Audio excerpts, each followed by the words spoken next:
Inilah kisah Sunan Kalijaga yang dilarang pergi haji.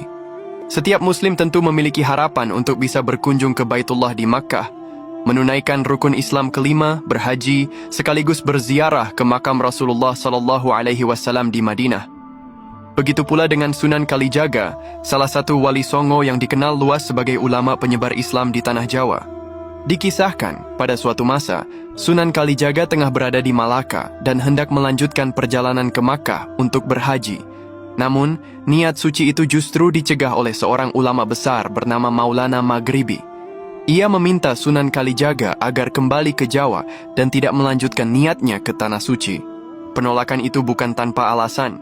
Saat itu, Islam baru mulai berkembang di Nusantara dan masyarakat Jawa masih dalam tahap awal keislaman. Kerajaan Demak sebagai pusat dakwah juga masih rapuh usai keruntuhan Majapahit. Maulana Maghribi khawatir, jika Sunan Kalijaga pergi berhaji, maka dakwah akan terhenti dan masyarakat bisa kembali pada kepercayaan lama.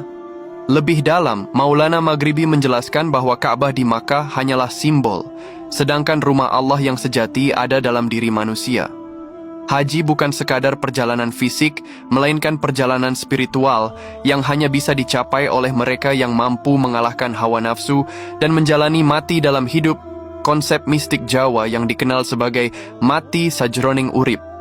Versi lain menyebut bahwa bukan Maulana Maghribi, melainkan Nabi Khidir alaihi salam yang mencegah Sunan Kalijaga berhaji. Dalam perjalanan laut menuju Makkah, Nabi Khidir muncul dan memberi nasihat kepada Sunan Kalijaga agar tidak melanjutkan perjalanannya jika belum tahu apa yang akan dilakukan di sana.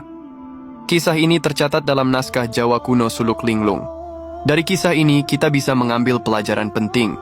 Kadang yang lebih utama bukan mengejar kesempurnaan ibadah ritual, tapi menyelamatkan umat yang sedang dalam kesulitan. Sunan Kalijaga dilarang berhaji karena ada umat yang membutuhkan bimbingannya. Di zaman sekarang kita juga perlu merenung. Apa makna ibadah jika lingkungan sekitar kita terabaikan? Apa arti haji berulang-ulang jika tetangga kelaparan, anak yatim tak terurus, dan saudara sebangsa tertimpa bencana? Rasulullah SAW pun pernah menyebutkan bahwa ada orang yang mendapat pahala haji mabrur tanpa berangkat ke Makkah.